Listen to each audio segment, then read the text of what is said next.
para el día de hoy es compartir con ustedes los siguientes 40, 50 minutos para que hablemos del tema de ergonomía en oficinas y todos los movimientos repetitivos que en esta labor se pueden presentar. Entonces, vamos a arrancar respetando pues la puntualidad de la conexión de los que ya están. Vamos entonces a arrancar con la información que les voy a brindar. Pueden hacer preguntas, pueden manifestar sus inquietudes, si tienen algún comentario, si tienen alguna situación que se les haya presentado y con la cual ustedes se identifiquen, entonces pueden compartirla porque la idea es que hagamos de esta sesión algo participativo. Voy entonces a compartir la presentación.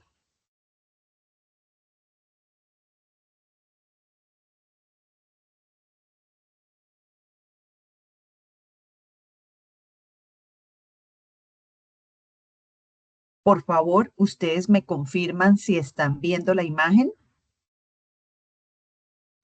Sí, señora. Ok.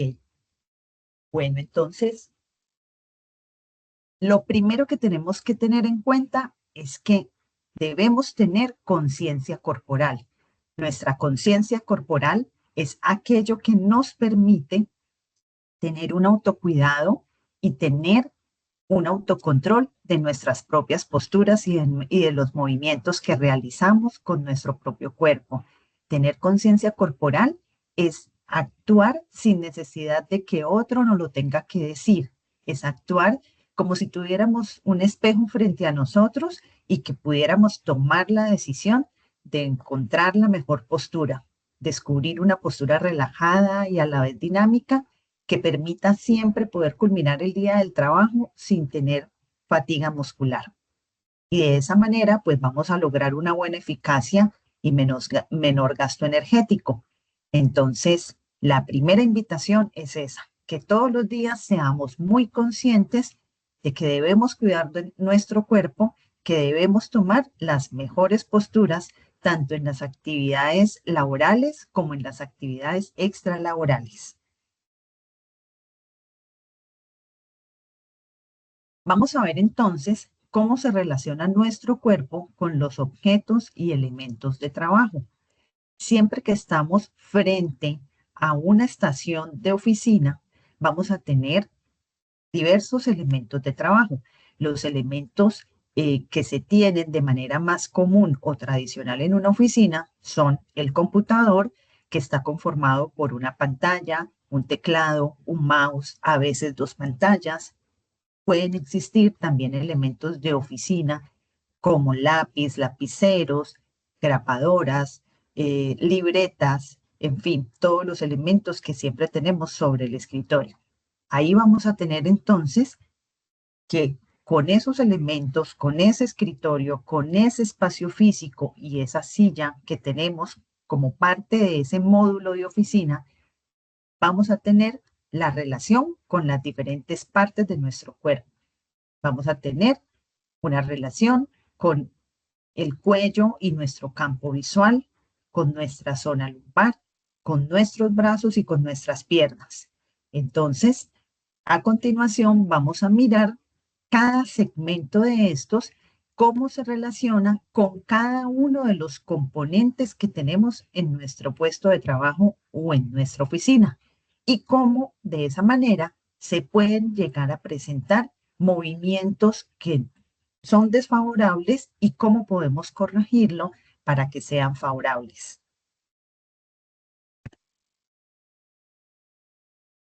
El primero es la relación entre la cabeza y la pantalla. Cuando vemos nuestra cabeza unida a nuestro cuerpo por nuestro cuello, por nuestra nuca, puede llegar a tener diversos movimientos. Puede llegar a estar en extensión, que es cuando levantamos el mentón y miramos hacia arriba. Puede estar en flexión, que es cuando bajamos el mentón hacia el pecho, ¿sí? Y ahí se presentan dos movimientos que en un momento dado pueden llegar a afectar la zona de la nuca y la zona, pues, en sí, se puede llegar a extender hasta la zona de los hombros. Esa es la relación que vamos a tener entre cuello, cabeza y pantalla. ¿Qué es lo que debemos buscar? Debemos buscar que haya una línea de visión paralela al plano horizontal para conseguir un cuello neutro y unos hombros relajados, tal cual como lo vemos en la imagen, ¿sí? El poder sentarnos frente a nuestro monitor y que sin necesidad de extender la cabeza, o sea, mirar hacia arriba o flejarla, que es mirar hacia abajo, nuestro cuello esté completamente alineado y si trazamos una línea imaginaria, esa línea imaginaria coincida o dé con el borde superior de la pantalla, tal cual como lo vemos en la imagen.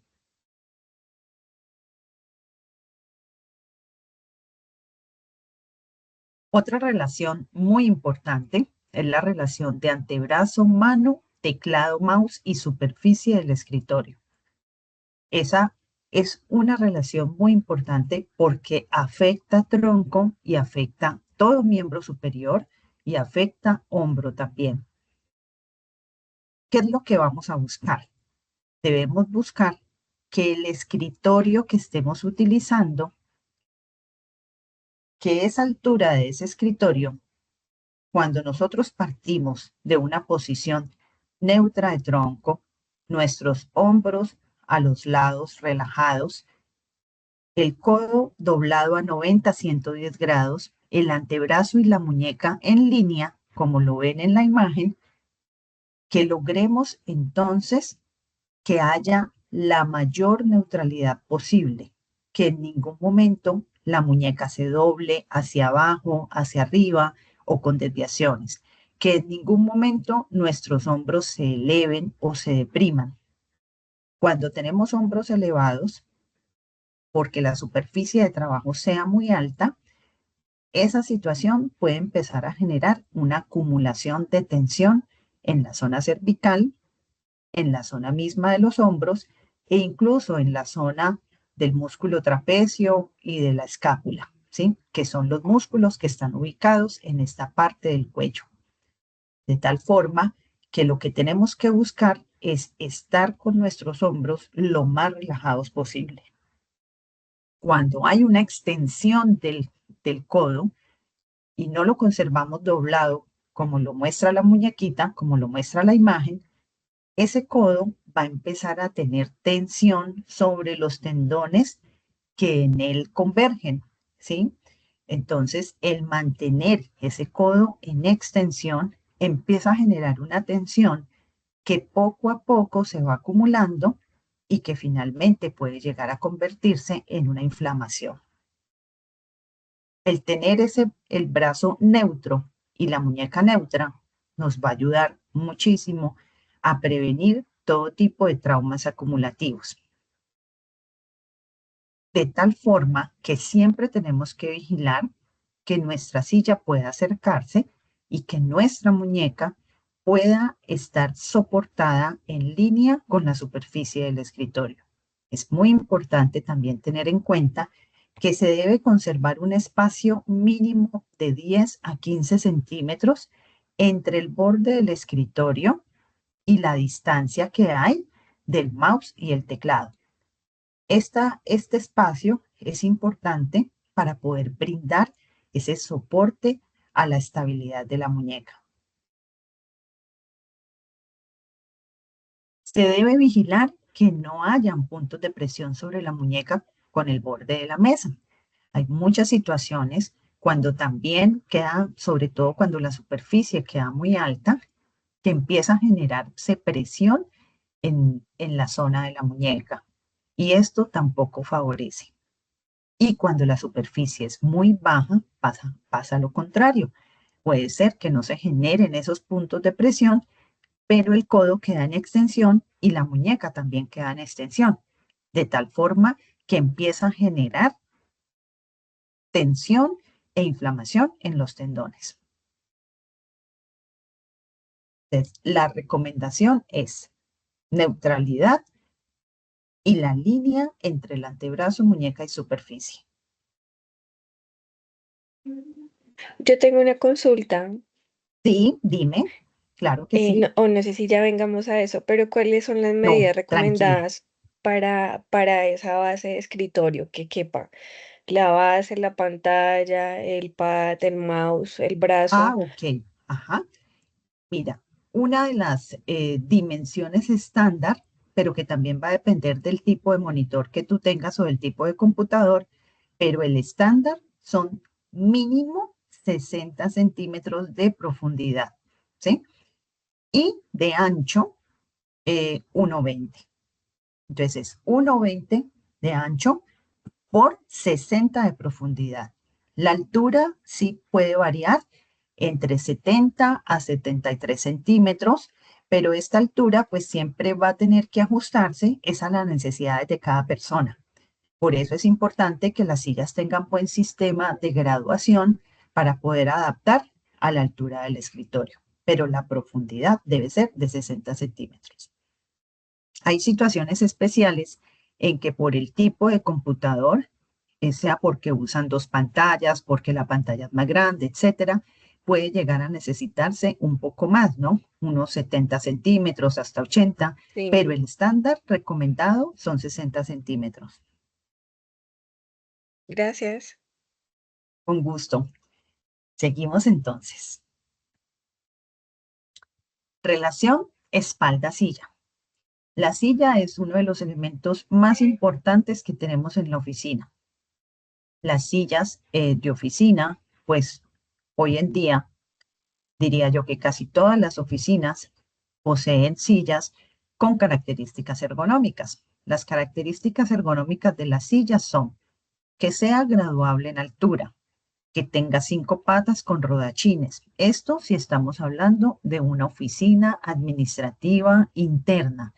Cuando son panel de control u oficinas que están dentro de una planta industrial o en piso de operaciones o en bodegas, lo recomendable es que las patas sean fijas, fijas antideslizantes, ¿sí? Esto en razón a prevención de seguridad, ¿sí? Porque pues ustedes saben, en una planta industrial o en una planta donde hayan objetos en movimiento, el tener una silla con rodachines pues podría llegar a causar algún tipo de situación riesgosa.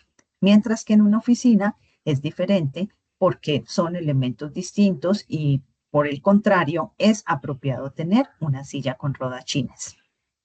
Entonces, debe ser una silla con araña de 5 patas y sus respectivos rodachines.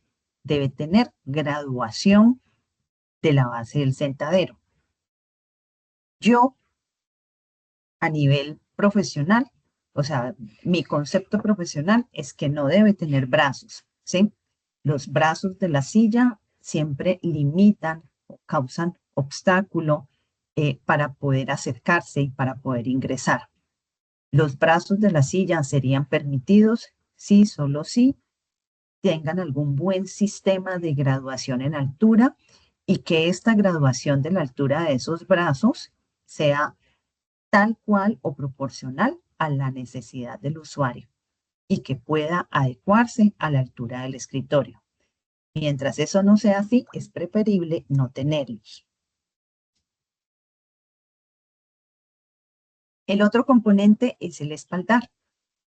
Algunas sillas traen los espaldares graduables también en altura. Eso no es estrictamente necesario. El espaldar puede ser un espaldar fijo, pero que tenga un buen soporte lumbar. El soporte lumbar es el que está ubicado, alcanzan a observar aquí en la imagen, el espaldar tiene una curvatura. Entonces, el espaldar tiene esta curvatura y lo que hace esta curvatura, que en algunas sillas es más pronunciada, en las demás ya traen un dispositivo especial con el soporte lumbar. Lo que ese soporte hace, o lo que esa parte de la silla hace, es brindar soporte a nuestra zona lumbar. Nuestra zona lumbar es la que está ubicada justamente en la parte baja de la espalda, ¿sí? Paralela como a nuestra cintura o a nuestro ombligo. Ahí está ubicada la zona lumbar. Siempre es importante que llevemos la cadera bien atrás, bien al ángulo de la silla y que soportemos la espalda en el espaldar.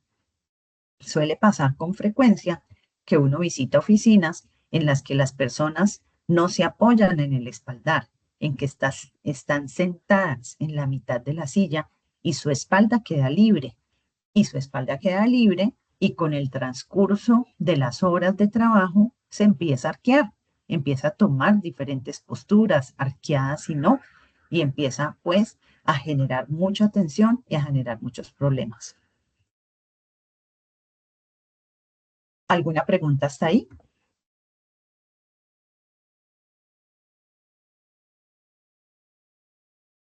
Buenos días. Sí, yo tengo una consulta. Yo estaba mirando Dime. mi puesto de trabajo y el reposabrazos mío respecto al escritorio, el reposabrazos está más o menos como unos 5 centímetros abajo. O sea, la mano no queda completamente a 90 grados. ¿Crees tú que por esa distancia puede haber algún tipo de afectación o eso tiene pues cierto margen en donde pues no afecte con el tiempo? Qué pena. ¿Cómo dijiste 90 grados en dónde? Sí, o sea, en la posición de mi brazo entre el reposabrazos de la silla y el escritorio donde manejo el mouse. Ah, ok. Dices que no queda 90 grados. Sí, no queda completamente en línea el escritorio Ajá, con el reposabrazos, sí, sino el reposabrazos de la silla está más o menos unos 5 centímetros por debajo. Entonces, pues por el brazo debajo. queda con cierta inclinación, no Un es mucha, poquito doblado queda, sí, un pero poquito doblado entonces, hacia arriba. Ajá, ajá, entonces no mira, sé eso, si con el tiempo, sí, ujú, mira, no afecta si tu hombro está neutro, ¿sí? Si tú observas que por colocar el brazo sobre el reposabrazos y que el codo te quede doblado, se te eleva el hombro, ahí sí puede empezar a generarte tensión. ¿De qué manera te puedes dar cuenta? Si estás en la silla, haz el ejercicio. Coloca el brazo sobre el reposabrazos, como te queda, pues con el codo un poco doblado hacia arriba. Colócate la mano contraria sobre ese hombro y tú mismo puedes sentir si hay o no una elevación, si hay o no como una tensión en esos músculos de la zona del hombro, ¿sí? Entonces, eso es lo que tienes que cuidar. Si tú ves que el codo se dobla mucho porque quede como muy montado o porque la superficie de trabajo esté muy elevada, ahí sí toca que hacer intervención para disminuir esa altura y poder que quede tu brazo más alineado. Pero el rango permitido no tiene que ser exactamente 90 centímetros. El rango puede estar entre 90 y 110. ok, muchas gracias. Con gusto.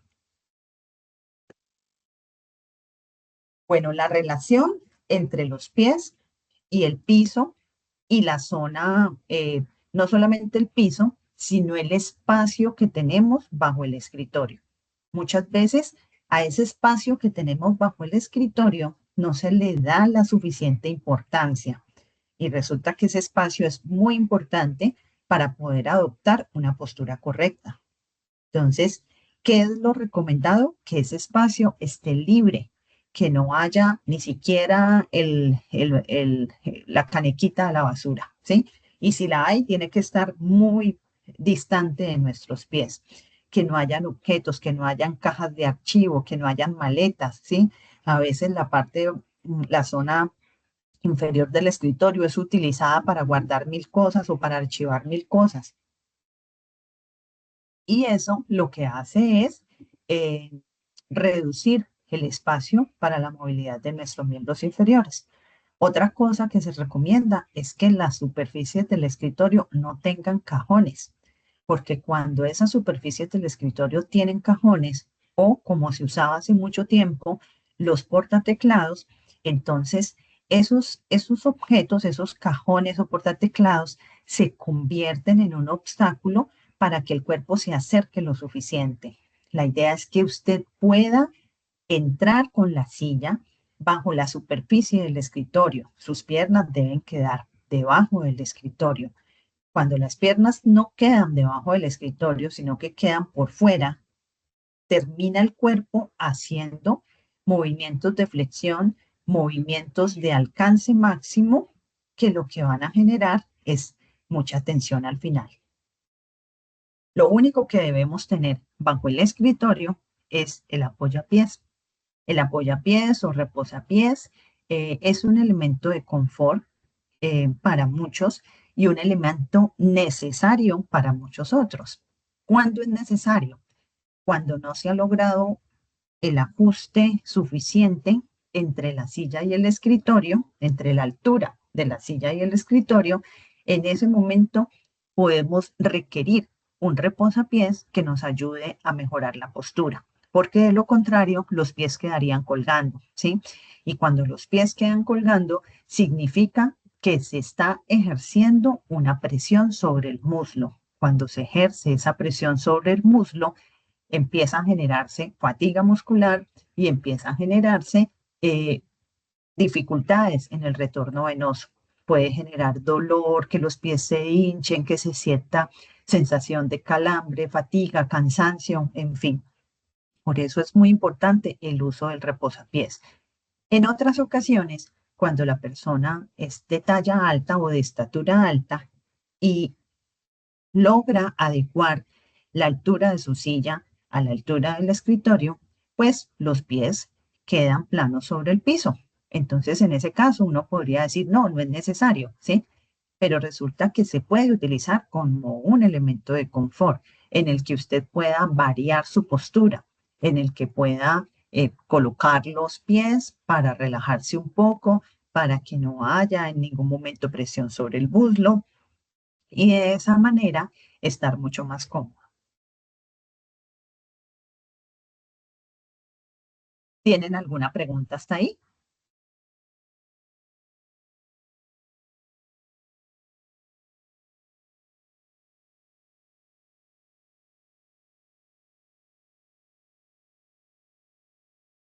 Hola, hola. ¿Alguna pregunta? No, señora. Ok. No, gracias. No, señora. Bueno, estas son como todas las pautas generales principales que debemos tener en cuenta en una oficina, ¿sí? Hay otras situaciones que se pueden presentar, como por ejemplo cuando hay archivadores colgantes que están puestos en la pared.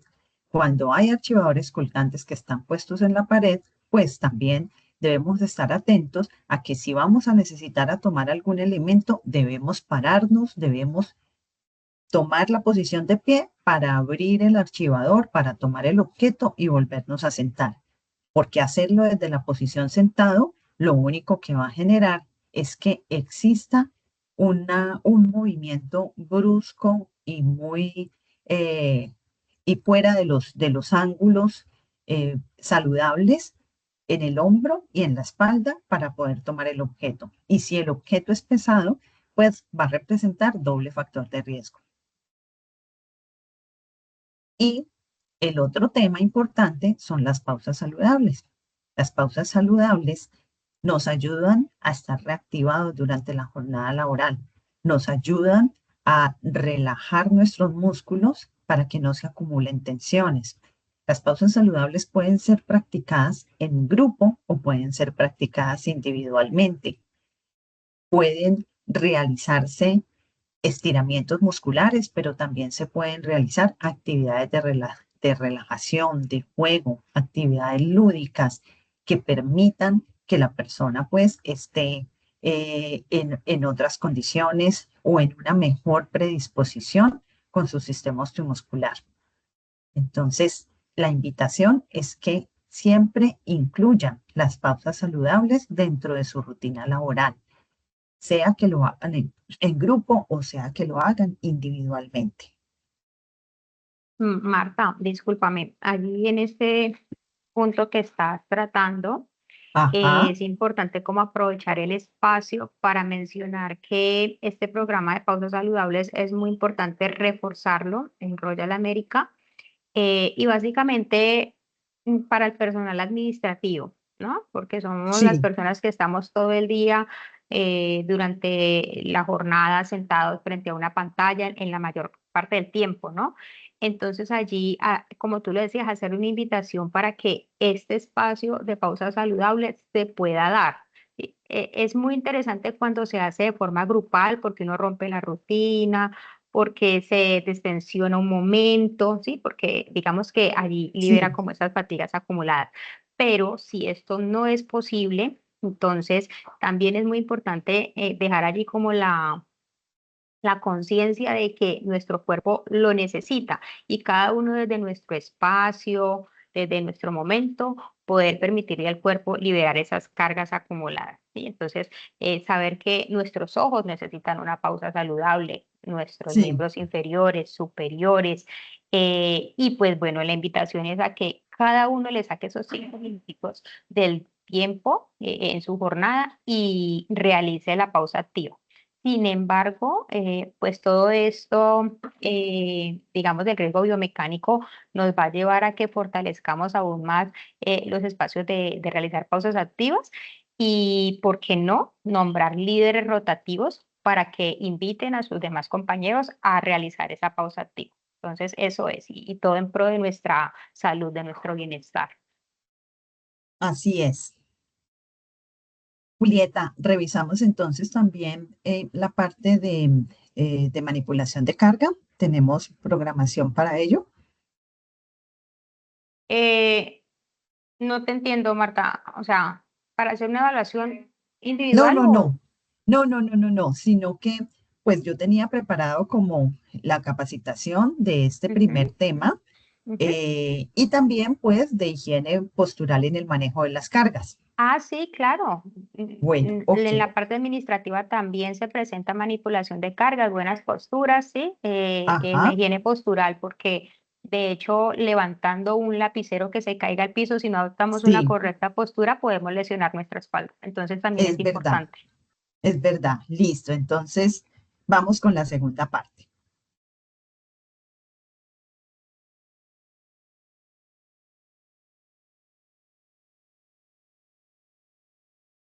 Listo. Primero, tengamos claro el concepto de lo que es una carga. Una carga es un objeto que puede ser animado o inanimado y siempre va a requerir de un esfuerzo del cuerpo humano para poder ser movido o puesto de un lugar a otro. Siempre las cargas se van a caracterizar por tener un peso, una forma, un tamaño y un agarre. La carga o las cargas están involucradas en todas las actividades de nuestra vida, como lo decía Julieta, incluso en las oficinas, ¿sí? Que uno siempre como que relaciona, no, la oficina solamente es el trabajo del computador, pero no, en muchas situaciones puede pasar que hay que manipular una carga, ya sea una caja de red más, ya sea varias carpetas, ya sea una caja con archivos, en fin, siempre se va a presentar alguna situación en la que haya que manipular alguna carga. Igual nos pasa en las actividades del hogar. En las actividades del hogar vamos a vernos enfrentados a muchas situaciones, que hay que correr la nevera, que hay que levantar el canasto o la bolsa del mercado, que hay que correr los muebles, en fin, muchas actividades en las que siempre va a existir una carga de por medio.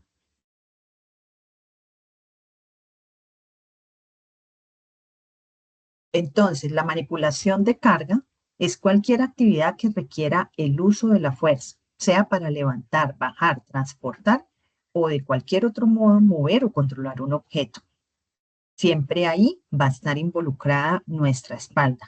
Como lo observan, en cualquiera de estas situaciones está involucrado todo nuestro cuerpo porque están los miembros inferiores y superiores realizando la actividad de movimiento y de esfuerzo físico y está la espalda, que es la que debe poner el pilar de sostén o el pilar de estabilidad, pero de una manera incorrecta terminamos usándola como el segmento corporal que más fuerza y más movimiento hace para lograr el objetivo de manipular esas cargas. ¿Cuál es el peso máximo permitido para manipular? Hablamos de 25 kilogramos de una carga compacta en condiciones ideales para los hombres y en 12,5 kilogramos de carga compacta para las mujeres. Cargar en los hombros, que significa poner sobre los hombros, no tener que levantarlo hasta 50 kilogramos y cargar en los hombros para una mujer hasta 20 kilogramos. aunque estas últimas dos siguen siendo parte de la resolución 2400 de 1979, cada día se reevalúa más qué tan sano puede ser. Y como les decía, cuando hablamos de los 25 kilogramos de carga compacta y 12.5 para mujeres, es solo si se hacen las condiciones ideales. Y las condiciones ideales es que la carga debe tener determinadas características que permita ser agarrada con seguridad cerca del cuerpo y que sea llevada hasta un plano medio.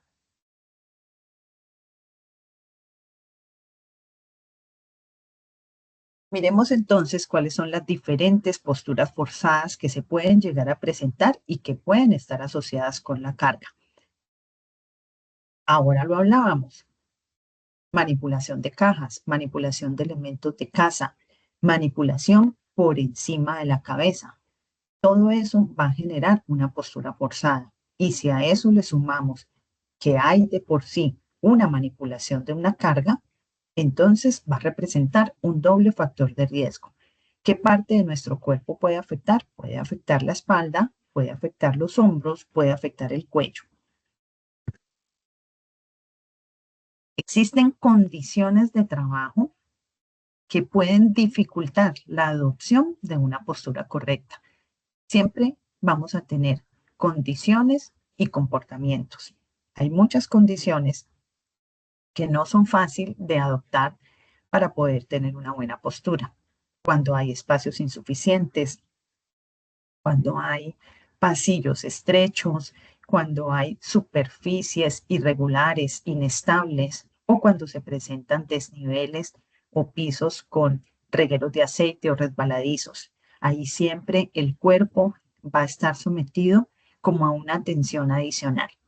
Cuando se presentan este tipo de situaciones, también es parte de nuestro autocuidado poder reportarlo ante Salud y Seguridad en el Trabajo para que se tomen las acciones de mejoramiento y que podamos contar con lugares seguros.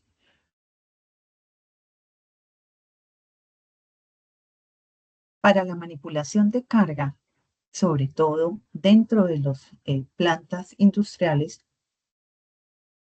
existen las ayudas mecánicas. Con esas ayudas mecánicas, lo que tenemos que tener en cuenta principalmente es cuál es la capacidad de carga que esa ayuda mecánica tiene y de esa manera tener estandarizado qué es lo que vamos a depositar, transportar o cargar en ella. Hay muchas empresas o muchas situaciones en las que se manejan ayudas mecánicas hechizas y ahí es donde se puede llegar a pecar. ¿Por qué? Porque no se tienen unos rodamientos o unas ruedas estandarizadas, un enllantado, un material, una capacidad de peso, ¿sí? Cuando se cuenta con ayudas mecánicas que son adquiridas, ya que vienen del fabricante, podemos tener o podemos pedir siempre la ficha técnica. Podemos pedir entonces una ficha técnica y esa ficha técnica debe decir cuáles son las especificaciones o cuál es la capacidad de carga de esas ruedas o de esos rodamientos que son fundamentales para poder hacer un traslado en condiciones seguras. Debe tener también siempre las agarraderas o los mangos o brazo de empuje. Y esos mangos, agarraderas o brazos de empuje deben estar en plano medio. El plano medio es aquel que corresponde a la altura a mitad de nuestro cuerpo, ¿sí? Más o menos nivel de la cintura, nivel del ombligo. Ese es un plano que nos va a permitir mantener nuestro tronco alineado o recto y poder ejercer la fuerza con brazos y piernas. El tipo de carga manipulada también va a afectar en la seguridad que tengamos. Cuando las cargas son móviles, como un cuerpo humano, un cuerpo de un animal, o simplemente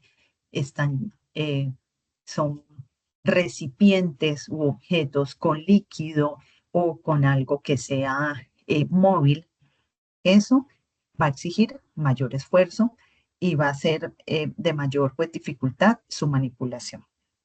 Para esto también entonces debemos estudiar cuáles son las ayudas mecánicas adecuadas.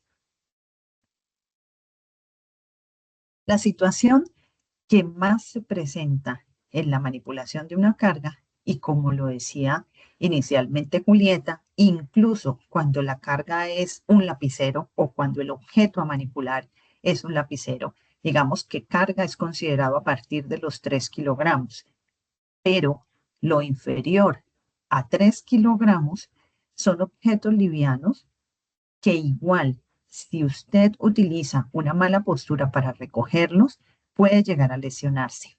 ¿Por qué? Porque en ese caso, la lesión es producida por el movimiento, por la mala postura, y no por el objeto que está recogiendo o por el peso del objeto que está recogiendo.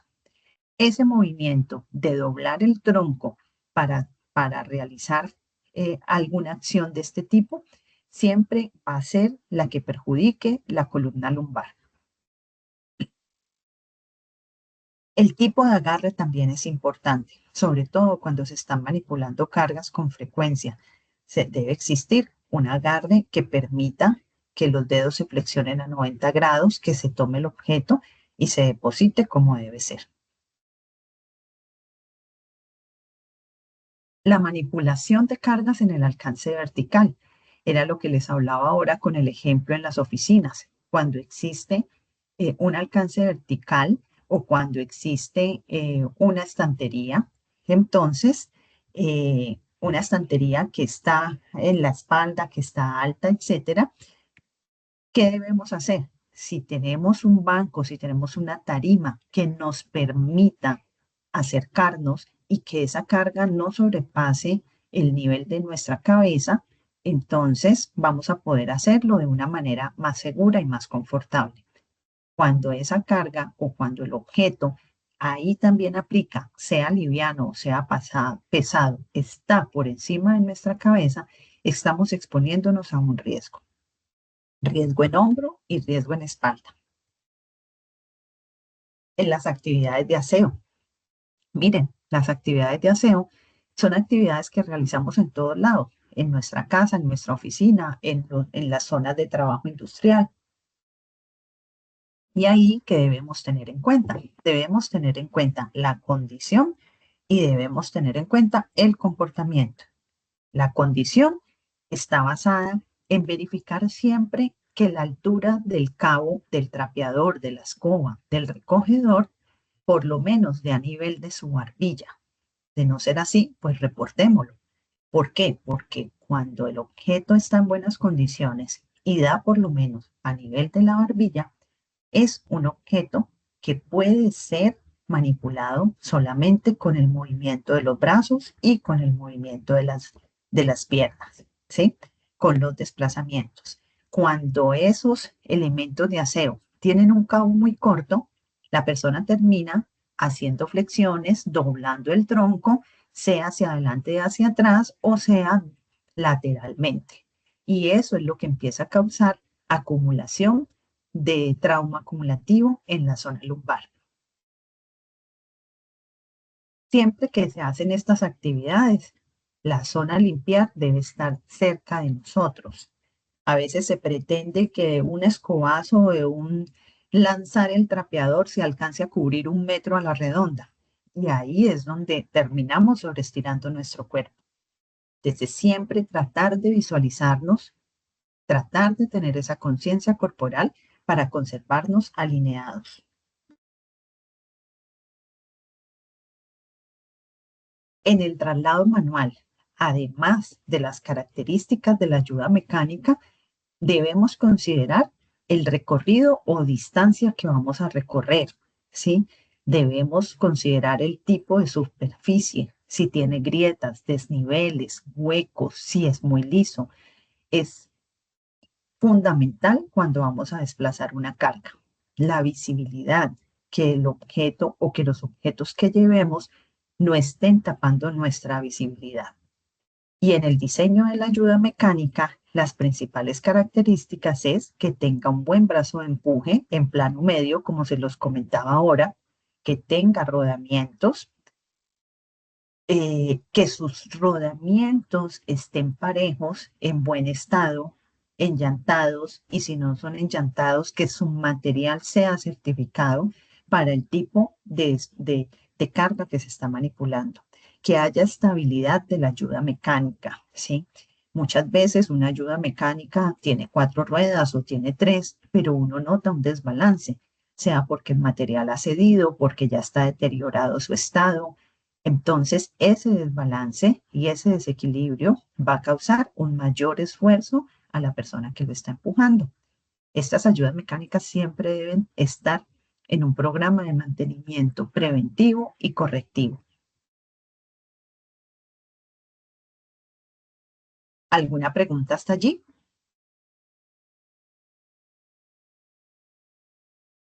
No, señora, todo muy claro.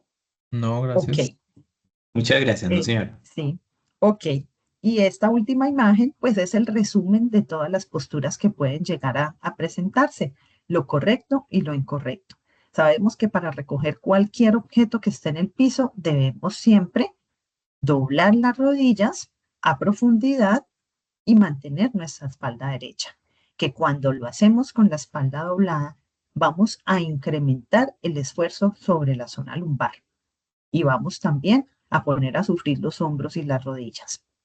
Entonces, siempre tener en cuenta ese tipo de situaciones, que cuando vamos a hacer algún tipo de actividad que necesite el manejo de una carga, debemos ampliar nuestras piernas como nuestro arco de soporte para tener mayor seguridad o mayor estabilidad a nivel de la espalda.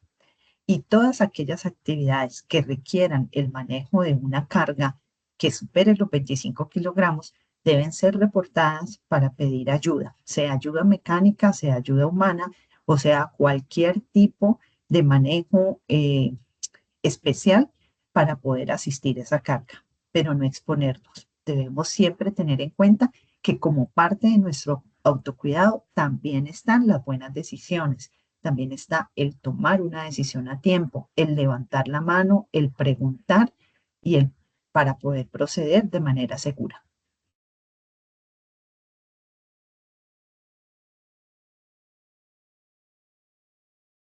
Bueno, esta es toda la información que quería entregarles el día de hoy. No sé si Julieta quiere añadir algo. No, señora, no, todo está muy bien, muchas gracias. Ok, bueno, muchísimas gracias a ustedes por la atención, por la participación y bueno, y espero pues haberles podido aportar en este tema. Muy amable, muchas gracias a todos también. Muchas gracias, feliz día. Que tengan Gracias, feliz buenos día. días. Gracias. Bueno, Gracias. bueno, feliz día. Gracias, Chao, feliz chao. día. Gracias.